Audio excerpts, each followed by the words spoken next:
Morning, everyone. My name's Alex Howell. As mentioned, I'm a policy advisor at the Local Government Association, and my work really focuses on local growth and devolution. So today I want to sort of give a bit of an overview of the English Devolution White Paper. It was published on the 16th of December, as mentioned, after some delay. And the white paper covers devolution, local government reorganisation, governance and standards, and collectively this adds up to what some people are calling the biggest change to the sector in 50 years. And as mentioned, we know it's had an immediate impact on the sector, with many councils working hard in the recent months to submit proposals to join devolution priority programmes, submit interim proposals for reorganisation by last Friday.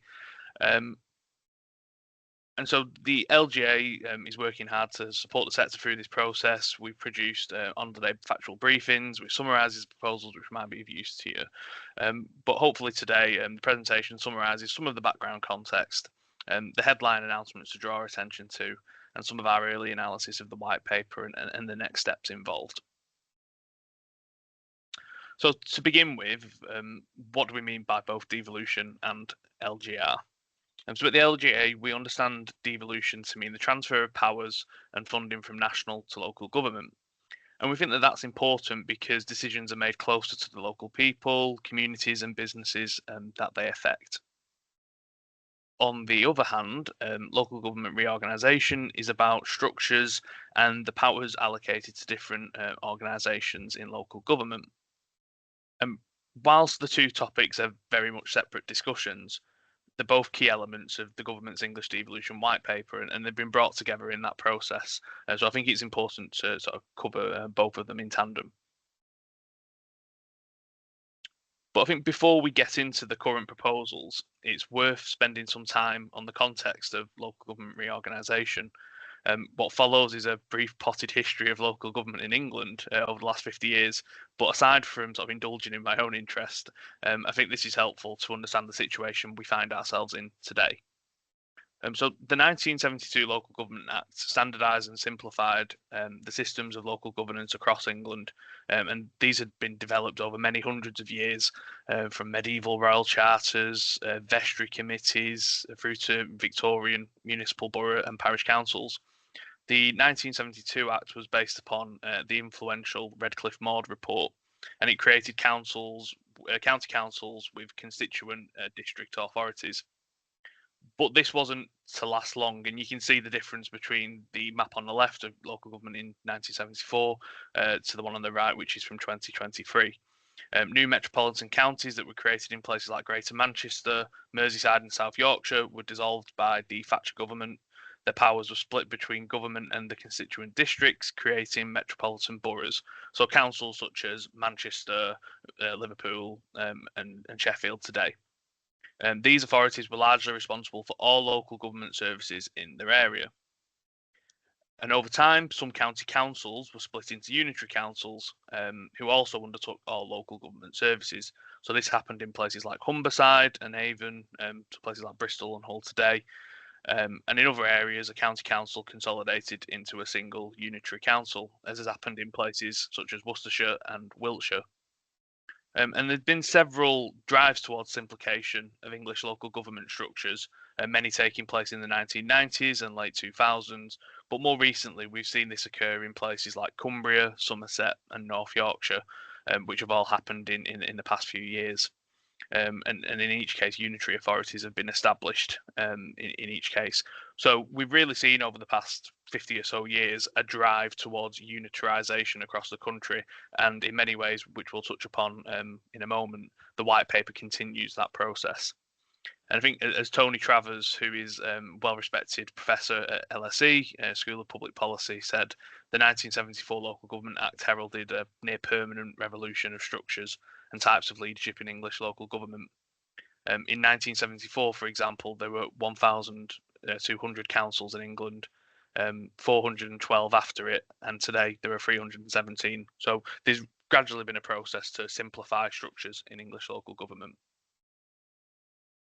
So concurrent to this consistent drive to reorganisation, we've witnessed a separate process evolve in the past 10, 15, 20 years. And devolution has gradually taking shape in England. It started with the establishment of the Greater London Authority in 2000, but it's progressed to other parts of the country, with the substantive deal to Greater Manchester in 2014 being the key to sort of the establishment of other mayoral areas. As of May 2024, we had 12 combined authorities across England, and this included 2 new combined authorities in the East Midlands and York and North Yorkshire. And in May this year, we're going to see 2 more combined authorities come online, with elections taking place in Hull and East Yorkshire and Greater Lincolnshire. And the image on screen shows it's from the devolution white paper, and it shows to where we were in terms of devolution agreements in December 2024.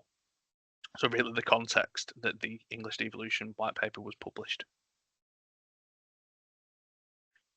So this brings us to the English devolution white paper itself, and it outlines a new enhanced framework for devolution, which will be formalised through statute. That will be a new thing that hasn't happened in the past.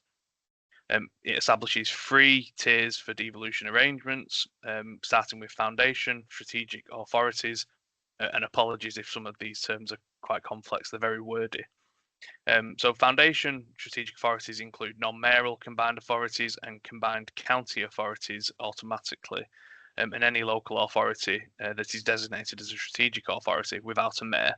So for example, places like Lancashire at the moment, they have a devolution deal without a mayor. The standard arrangements will be called mayoral strategic authorities. So all existing mayoral combined authorities will automatically begin at this stage. And then those who meet specified eligibility criteria that are to do with governance arrangements and no intervention from government may be designated as established mayoral strategic authorities. And this unlocks the greatest extent of devolution, most notably an integrated settlement, which will remove a number of, sort of various funding pots and give an area the power to shape its funding to much more of an extent than currently is available. So the government has formalised its intention to complete the map of English devolution, and it's made its clear preference for mayoral strategic authorities. The expectation that this new framework will lead to a greater degree of standardisation between devolution areas and an end to the process of negotiating devolution deals. Just a little bit more on devolution.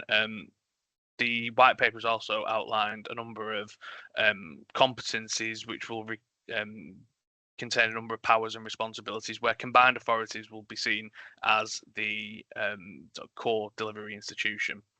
And this is in line with the previous government's approach. Many of the powers, responsibilities and funding attached are only available to the mayoral and established level, so further incentivising areas to pursue that level of devolution. It's not yet clear how these powers will be governed and discharged by strategic authorities, or what the delivery relationship will be with constituent local authorities. And that's the context really to local government reorganisation. We recognise that this is an incredibly sensitive and challenging set of proposals for many of our members and many councils across the country, whilst many others are ready to progress and move at pace with LGR. As mentioned at the beginning, the government has set out their intention for all 2-tier areas and some unitaries to reorganise the boundaries, possibly merge.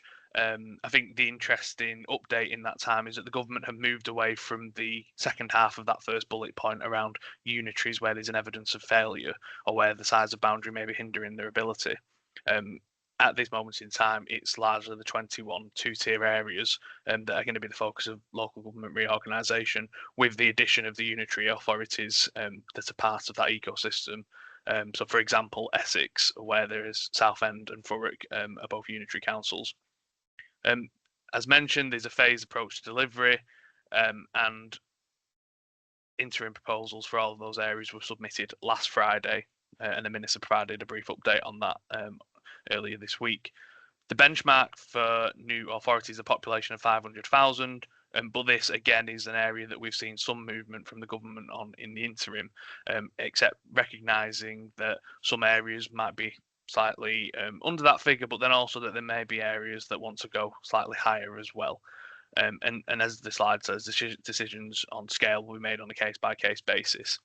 The white paper also sets out some of the criteria that the government will judge submissions on.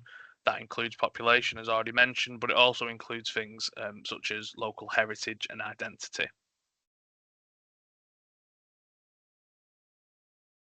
So on the 5th of February, the Minister of State for Local Government and English Devolution confirmed participants for the Devolution Priority Programme. These are areas that will move at pace to deliver new combined authorities. And at the same time, these areas will be able to postpone local elections in 2024. The priority programme aims to deliver mayoral elections by 2026, so it's a very quick process. Other areas such as the Greater Wessex proposal between Dorset, Somerset and Wiltshire, or the Greater Kent proposal were not included in the priority programme by government. In the areas on the priority programme, local elections, as I mentioned, have been postponed in order to enable their journey towards mayoral devolution. Surrey is the only participant not on the priority programme, and the government has set out that the reorganisation is critical to delivering devolution in Surrey. I think the other part of the white paper to draw attention to today is wider material relating to public service reform. And this includes measures that strategic authorities are to be considered the default delivery institution where relevant, but also a regional focus for bodies such as Homes England and the Arts Council, perhaps more relevant today, and the alignment of public service boundaries to those of strategic authorities, so namely police, fire, some health services and probation services. There's also a reference to the rewiring the relationship between parish and town councils with principal authorities, but as of yet, the detail of this commitment is quite unclear, as is a lot of the other proposals that I mentioned today. So in terms of early analysis, the English Devolution White Paper represents a significant transfer of powers, funding and responsibility to strategic authorities. The government has put mayors and strategic authorities at the heart of the devolution, growth and public service reform agendas, and it's likely that mayors will continue to be the avenue through which government engages and reforms places. We're aiming to seek clarity from government on timelines, sequencing of plans and funding, as we understandably the sector is under pressure to deliver whilst experiencing significant financial, resourcing and capacity constraints, and also delivering day job as well. And I think we've seen some of the questions come through, in terms of how deliverable is this.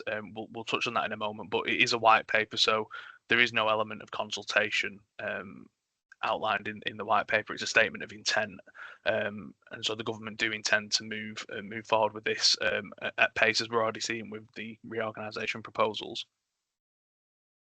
So in terms of an early analysis for libraries specifically, as a top tier and statutory service, there are considerable implications as to how these services will be disaggregated or agglomerated in new authorities. And I think given their interface with a range of other local services, it will be important that libraries remain integrated with the remainder of the local authority. In addition, archive services represent a very specific challenge if they are to be broken up or boundaries changed. Areas may wish to consider the possibility of a regional council for libraries. This was a provision enabled by the Public Libraries and Museums Act in 1964, but may provide to be worthwhile to coordinate services on a broader geographical footprint, especially where existing services are disaggregated. So another thing to consider. And I think finally, in this area specifically, what will be the role of strategic authorities in leisure, in culture, in libraries moving forward? That, as of yet, is unclear. A range of devolution deals to date, particularly in places like Greater Manchester, have mentioned culture, and there has been work on that wider cultural sector. But what specifically the role of strategic authorities will be in libraries is as of yet unclear. So moving on into sector support, as I've mentioned before, we recognise the immediate pressure the sector's under to respond to the white paper and the challenges this creates around capacity and availability of information. We're providing support through a number of avenues through our regional advisors. We're providing resource at a national level, and I think the hub's been shared in the chat already.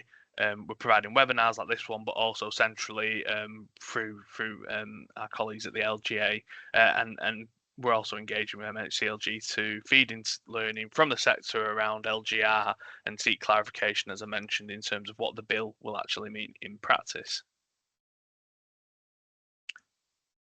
And finally, in terms of next steps, as the slide says, I think it's important to recognise, and I've already touched upon this, that the English Devolution White Paper is a statement of intent. There's no overall consultation element to the white paper, aside from some small proposals around local audit, but not necessarily relevant here today. We understand that the government wants to move at pace, both in terms of LGR proposals, which are already underway, but also in terms of the English Devolution Bill, which we do expect in the short term rather than over a longer period. We're working with our members to digest and analyse the proposals. We've established a devolution task and finish group, for example, where we're considering these proposals in depth. We're also working with special interest groups, partners and non-departmental public bodies, either named in or impacted by the English Devolution White Paper, such as arts councils, for example. We'll be working with the government to get the best possible legislation for the sector through the English Devolution Bill. And yeah, I mean, that's hopefully a valuable summary of the white paper and the plans for reorganisation in that. As mentioned at the start, very happy to take any questions that people have. And yeah, hopefully that's been useful.